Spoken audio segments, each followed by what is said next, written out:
Isang mapagpalang umaga sa ating lahat, mga kapatid ko kay Kristo, mula sa The Solid Rock Morning Devotion. Isang kagalakan na muli tayo ay makapagbulay-bulay sa salita ng Panginoon sa umagang ito. Mga ilang minutong pagbubulay-bulay ng mga salita ng Panginoon upang papurihan at sambahin ang ating Panginoong Hesukristo. Isang magandang maulang umaga sa ating lahat, mga kasulidra. Malugod ko kayong binabati sa ating muling pagtitipon para sa The Solid Rock Morning Devotion. Isang pagpapala ang panibagong umaga na ipinagkaloob sa atin ng Panginoon. Isang panibagong pagkakataon upang siya ay sambahin, pasalamatan, at makinig sa kanyang banal na salita.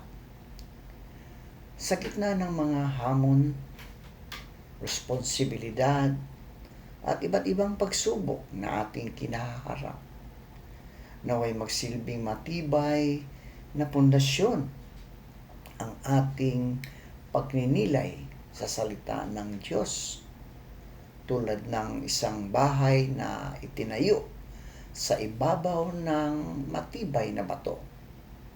Ang ating buhay ay magiging matatag kapag ang Panginoon ang ating sandigan at ang kanyang mga salita ang ating sinusunod. Kaya ihanda natin ang ating mga puso at isipan. Iwan muna natin ang ating mga alalahanin at ituon ang ating pansin sa presensya ng Diyos. Manalangin tayo. Nabuksan niya ang ating isip upang maunawaan ang kanyang mensahe at palakasin ang ating pananampalataya upang maisabuhay natin ang kanyang kalooban sa buong maghapon. Maligayang pagdalo sa The Solid Rock Morning Devotion at naway pagpalain tayong lahat ng ating Panginoong Diyos habang tayo ay nakikinig at nagbubulay-bulay sa kanyang mga salita. Ang ating pong pagminilayan ngayong umaga, mga kasulidra, ay nasa mga awit 119 verses 130. Ito ang sinasabi: ang liwanag ng turo mo'y nagsisilbing isang tanglaw, nagbibigay dunong ito sa walang pangkaranasan. Pinagpala na po tayo sa pagkabasa at pagkarinig ng kanyang mga salita. Saglit po tayong manalangin. Ama naming Diyos na mga pangyarihan at mapagmahal na Panginoon, lumalapit kami sa iyong banal na presensya na may pusong puno ng pasasalamat at pagpupuri. Salamat po sa panibagong araw, sa hiningang iyong ipinagkaloob, at sa pagkakataong muli kaming nilay upang sambahin ka, pag-aralan ang iyong mga salita at maranasan ang iyong presensya. Panginoon, kinikilala namin na ikaw ang pinagmulan ng tunay na karunungan at liwanag. Ayon sa iyong mga salita, ang pagbubukas ng iyong mga salita ay nagbibigay ng liwanag at unawa. Kaya't sa oras na ito, pinubuksan namin ang aming mga puso at isipan. Alisin mo ang anumang pagkaalinlangan, takot, pagmamataas, o anumang hadlang na makapipigil sa aming marinig ang iyong tinig. Banal na Espiritu, ikaw ang aming guro at tagapayo.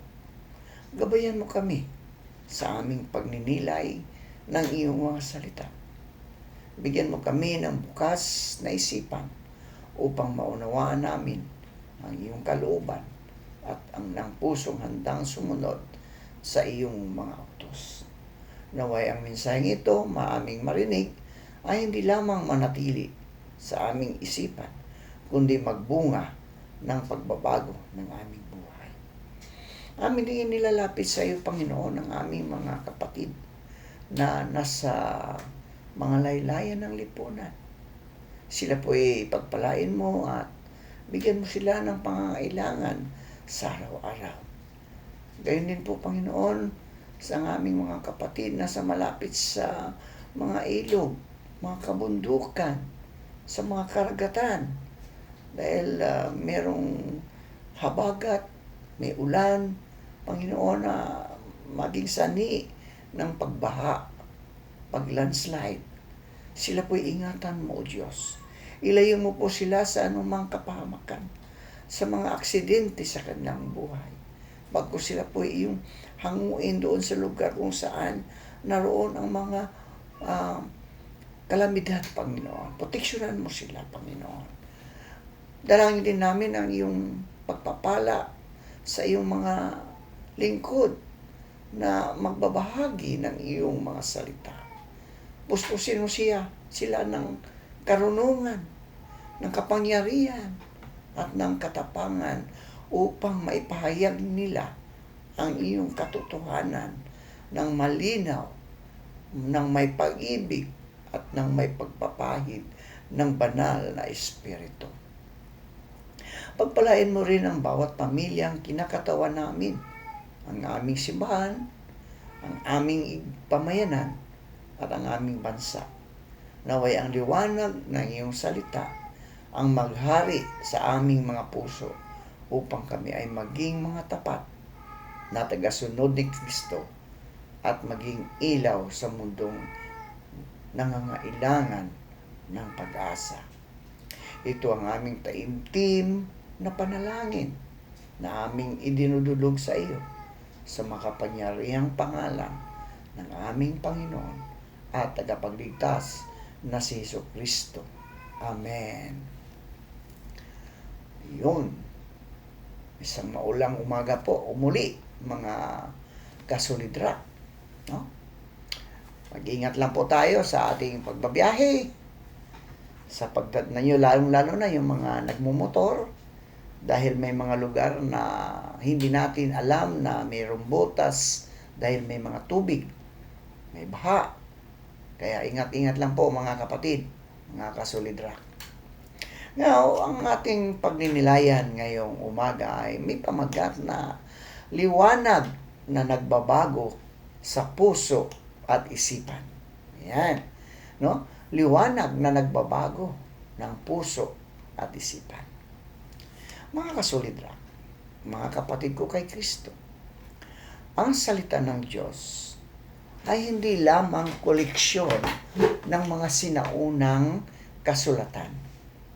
Ito ay buhay, makapangyarihan, at patuloy na gumagawa sa puso ng bawat taong handang makinig at sumunod.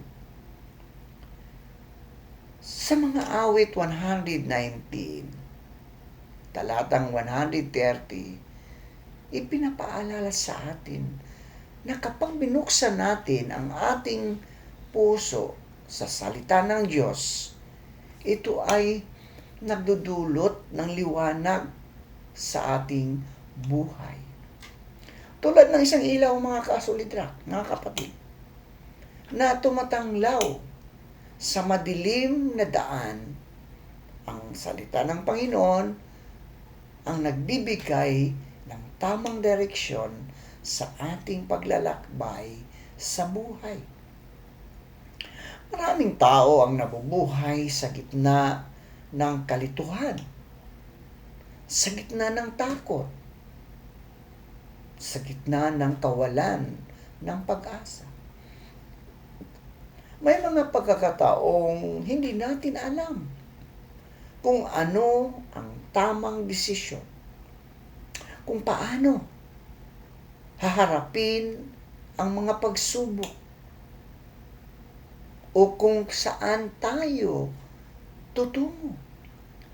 Ngunit mga kasolidrak, mga kapatid ko kay Kristo, ang pangako ng Diyos ay malinaw. Ang kanyang salita ay nagbibigay liwanag. Hindi nito agad inaalis ang lahat ng problema. No? Hindi lahat inaalis ang lahat ng problema. Ngunit mga kasolidrak, mga kapatid, binibigyan tayo nito ng karunungan, ng lakas, at ng pag-asang kailangan upang magpatuloy. Ang salitang pagbubukas ay mahalaga. Hindi sapat na mayroon tayong Biblia sa ating tahanan. Kailangan itong buksan, mga kasolidrak, mga kapatid. Kailangan natin itong buksan. Kailangan natin itong basahin at pag-aralan, pagnilayan, at higit sa lahat, mga kasolidrak, ating isabuhay. Isabuhay. Makita sa ating buhay. Kapag binubuksan natin ang salita ng Diyos, para nating binubuksan ang ating sarili sa Kanyang presensya. Ang banal na Espiritu ang siyang nagbibigay ng tunay na unawa sa ating binabasa at tinutulungan tayong maisabuhay ito sa ating pang-araw-araw na pamumuhay. Sinasabi rin ng talata na ang salita ng Diyos ay nagbibigay ng unawa sa mga walang muwang. No? Sa walang muwang. Ipinakikita nito na ang karunungan ng Diyos ay hindi nakasalalay sa antas ng ating edukasyon. No? Kahit ikaw man ay may PhD na, di ba? Hindi ito nakasalalay sa antas ng ating mataas o ano yung edukasyon natin na nakuha. Hindi rin ito nakasalalay sa antas ng ating edad o sa katayuan sa buhay. Ha? Ang mahalaga, mga kasolidrak, mga kapatid ko kay Kristo, ay ang mapagpakumbabang puso. No? Mapagpakumbabang puso na handang matuto. Ang Diyos ay nagkakaloob ng karunungan sa sinumang lumalapit sa Kanya ng may pananampalataya at pagnanais na sumunod. Sa panahon ngayon, mga kapatid ko kay Kristo, mga kasolidra, napakaraming tinig. No? Napakaraming tinig ang ating naririnig. Mula sa social media, mula sa mga balita, opinyon ng ibang tao, at iba't ibang ideolohiya. Kung minsan, ang mga ito ay nagdudulot ng kalituhan sa ating pananampalataya. Kaya lalong mahalagang ugaliing lumapit sa salita ng Diyos. Ang katotohanan ng Diyos ang nagsisilbing pamantayan upang matukoy natin kung alin ang tama at alin ang mali.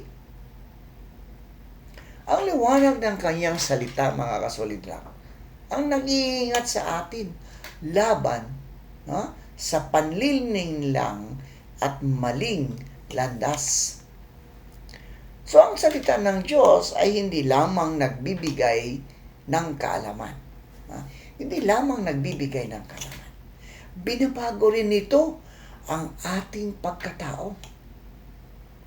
Kapag patuloy tayong namumuhay ayon sa Kanyang mga utos, unti-unti tayong hinuhubog. Mga kasolidrak, mga kapatid, unti-unti tayong hinuhubog upang maging higit na katulad ni Kristo. So, ang ating mga pag-uugali ang ating mga pananalita, mga desisyon, at pakikitungo sa kapwa ay nagiging bunga. No? Ito'y nagiging bunga ng liwanag ng Diyos na nananahan sa ating puso. Bilang mga Kristiyano, mga kasulidra, mga kapatid ko kay Kristo, tinatawag tayong maging ilaw sa sanlibutan. Ngunit hindi tayo makapagbibigay ng liwanag sa ibang kung tayo mismo ay hindi pinagliliwanag ng salita ng Diyos.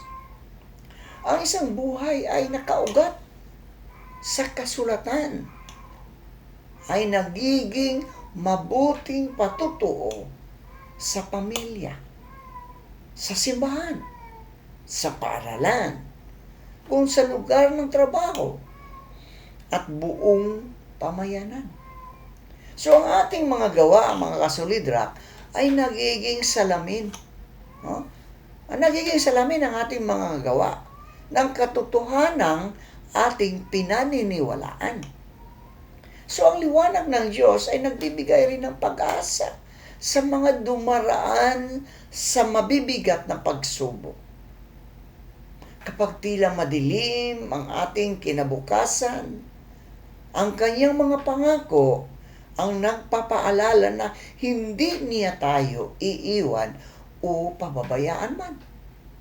So ang bawat talata ng Biblia, mga kasolidra, mga kapatid ko kay Kristo, ay maaaring maging pinagmumulan ng lakas, ng kapayapaan, at ng pag-asa sa gitna ng mga unos ng buhay. Ang tanong sa bawat isa sa atin ay ito, mga kasolidra, mga kapatid.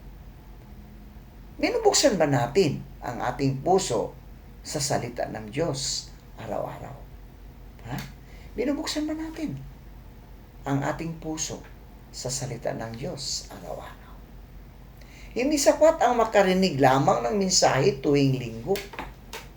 Ang tunay na paglago sa pananampalataya ay nangyayari kapag araw-araw nating hinahanap ang Diyos sa pamagitan ng Kanyang mga salita at hinahayaang gabayan tayo nito sa bawat hakbang ng ating buhay. Naway maging bahagi ng ating pang-araw-araw na disiplina ang pagbabasa, pagmumuni-muni at pagsasabuhay ng Biblia, ng salita ng Diyos. Habang lalo nating nauunawaan ang salita ng Diyos, lalo rin nating nakilala ang kanyang puso, nararanasan ang kanyang pag-ibig, at natutupad ang kanyang layunin para sa ating buhay. Sa huli, mga kasolidra, ang tunay na liwanag ay hindi nagmumula sa karunungan ng tao, kundi sa Diyos. Tandaan natin yan, mga kasolidra. Ang tunay na liwanag ay hindi nagmumula sa karunungan ng tao. Kahit patapos ka na ng PhD mo, hindi yun. Hindi nagmumula doon, kundi nagmumula sa ating Panginoong Diyos. Ang salita ay nagbibigay ng direksyon sa naliligaw.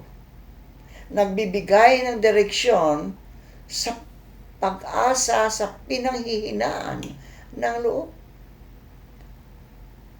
Karunungan sa naghahanap ng katotohanan at buhay na walang hanggan sa mga sumasampalataya kay Hesukristo. Kaya't manatili tayong nakaugat, mga kasolidra, manatili tayong nakaugat sa salita ng Diyos. Sapagkat dito natin matatagpuan ang liwanag na hindi kailanman mamamatay at ang katotohanang magdadala sa atin sa buhay na kalugod-lugod sa Panginoon. Mga kapatid, mga kasolidra, ang hamon ng talatang ito ay buksan natin hindi lamang ang ating Biblia, kundi higit sa lahat ang ating puso sa salita ng Diyos.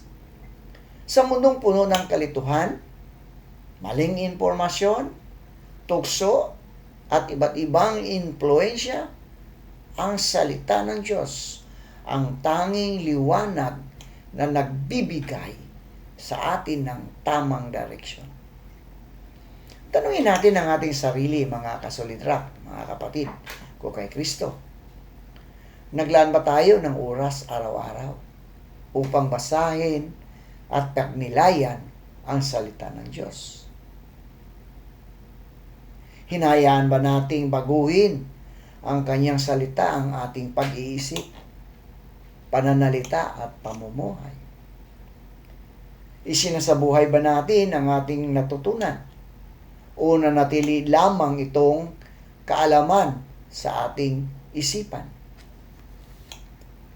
Hinahamon tayo ng Diyos, mga kasolidrak, mga kapatid, na huwag maging kontento, no? Huwag maging kontento sa pakikinig lamang ng kanyang salita. Tayo ay tinatawag na mamuhay ayon dito sa ating tahanan, sa ating trabaho, sa ating paaralan, o sa ating simbahan at sa ating pakikitungo sa kapwa. Kapag ang salita ng Diyos ang ating gabay, tayo ay magiging ilaw rin sa buhay ng ibang tao at magiging mabuting patutuo ng kanyang pag-ibig at katotohanan. Mga kasolidrak, mga kapatid ko kay Kristo, ngayong araw, tanggapin natin ang hamong ito. Buksan ang Biblia, buksan ang puso, tanggapin ang liwanag ng Diyos, at hayaang ang kanyang salita ang maging gabay sa bawat desisyon, sa bawat kilos, at sa bawat hakbang ng ating buhay. Sa ganitong paraan, hindi lamang tayo magkakaroon ng karunungan, kundi magiging mga taong namumuhay para sa kaluwalhatian ng Diyos. Manalangin tayo. Aming mapagmahal at makapangyarihang Diyos, maraming salamat po sa iyong banal na salita na nagbibigay ng liwanag sa aming landas at karunungan sa aming mga puso. Tunay nga ang iyong mga salita ay ilaw sa gitna ng aming kadiliman at gabay sa bawat hakbang ng aming buhay. Panginoong Hesus, patawarin mo kami sa mga pagkakataong pinabayaan naming basahin, pakinggan at isabuhay ang iyong salita.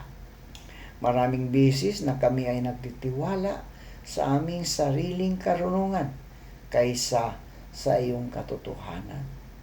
Linisin mo ang aming puso at tulungan mo kaming maging mapagpakumbaba at handang matuto mula sa iyo. Ama namin, naway ang liwanag ng iyong salita ay patuloy na gumabay sa aming mga desisyon, salita at mga gawain. Bigyan mo kami ng karunungan upang makilala ang tama at mali, ng katapangan o katatagan upang manatiling tapat sa gitna ng mga tukso at mga pagsubok, at ang nanglakas upang may sabuhay ang aming pananampalataya araw-araw. Dalangin din namin na ang aming buhay ay maging patutuo ng iyong pag-ibig at biyaya. Gawin mo kaming ilaw sa aming pamilya, sa aming simbahan, sa aming lugar ng trabaho o paaralan at sa aming komunidad, upang sa pamagitan ng aming mabubuting gawa ay marami pang makakilala at lalapit sa iyo. Pagpalain mo ang bawat isa sa amin. Ingatan mo kami sa aming pag-uwi at sa lahat ng aming gagawin. Patuloy mo kaming ipaalala na ang tunay na karunungan at pag-asa ay matatagpuan lamang sa iyo at sa iyong mga salita. Ang lahat ng papuri, pasasalamat at kaluwalhatian ay aming ibinabalik sa iyo. Ito ang aming taimtim na panalangin sa makapangyarihang pangalan ng aming Panginoon at tagapagligtas na si Jesucristo. Amen at amen.